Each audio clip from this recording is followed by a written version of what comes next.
Hello বন্ধুরা, আমি purse adenium থেকে আপনার বন্ধু মনোজ। আজ আমরা এমন একটি উদ্ভিদ সম্পর্কে কথা বলবো যার নাম মধুনাশিনী উদ্ভিদ। আজকের ভিডিওটি মধুনাশিনী গাছের উপর ভিত্তি করে। এতে আমরা আপনাকে বলবো কিভাবে আপনি গাছ লাগাতে পারেন বাড়িতে মধুনাশিনী গাছ এবং কিভাবে তা থেকে আপনার বাগানের সৌন্দর্য অর্জন করবেন।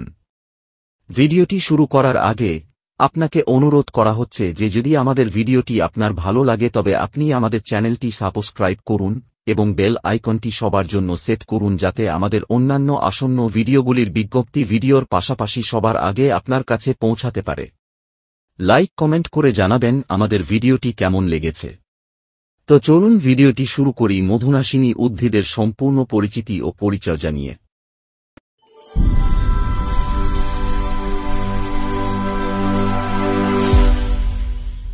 মধুনাশিনী এশিয়া, আফ্রিকা এবং অস্ট্রেলিয়ার একটি বহুবর্ষজীবী কাঠের লতা।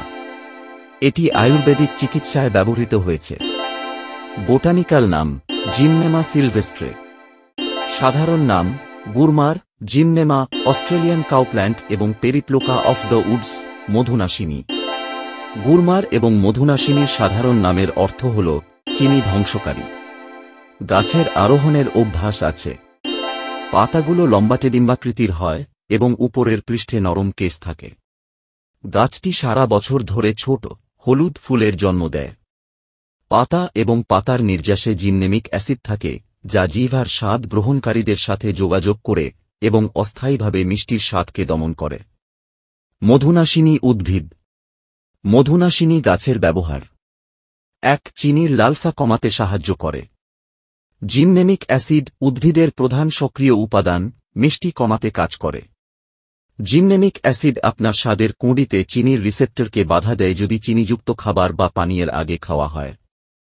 এটি মিষ্টি খাবারকে কম আকর্ষণীয় করে তোলে। ২. রক্তে শর্করার মাত্রা কম। মধুনাশিনীকে অ্যান্টিডায়াবেটিক বৈশিষ্ট্য বলে মনে করা হয়।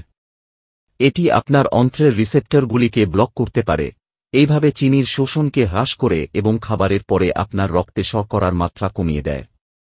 ৩. ইনসুলিন উৎপাদন বৃদ্ধি। মধুনাশিনী অগ্ন্যাশয়ে ইনসুলিনের উৎপাদনকে উদ্দীপিত করতে সাহায্য করে ইনসুলিন উৎপাদনকারী কোষের পুনঃবৃদ্ধি প্রচার করে। এটি আপনার রক্তে শর্করার মাত্রা কমাতে সাহায্য করতে পারে। ৪. হৃদরোগের ঝুঁকি হ্রাস করুন। গবেষণা পরামর্শ দেয় যে মধুনাশিনী খারাপ কোলেস্টেরল এবং ট্রাইগ্লিসারাইডের মাত্রা কমাতে পারে, যা হৃদরোগের ঝুঁকি কমাতে সাহায্য করতে পারে। ৫. ওজন কমাতে সাহায্য করুন। মধুনাশিনী আপনার স্বাদের কুঁড়িতে মিষ্টি রিসেপ্টরগুলিকে ব্লক করে মিষ্টি খাবারের প্রতি আপনার আগ্রহ কমাতে পারে, যার ফলে কম ক্যালোরি খরচ হয়। একটি সামঞ্জস্যপূর্ণ ক্যালোরি ঘাটতি রাখা ওজন হ্রাস হতে পারে। ৬. প্রদাহ কমাতে সাহায্য করে।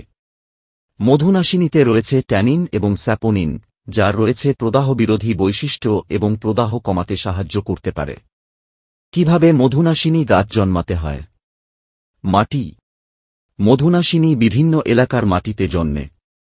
বেলে দোআঁশ বা কালো মাটি এর বৃদ্ধির জন্য আদর্শ।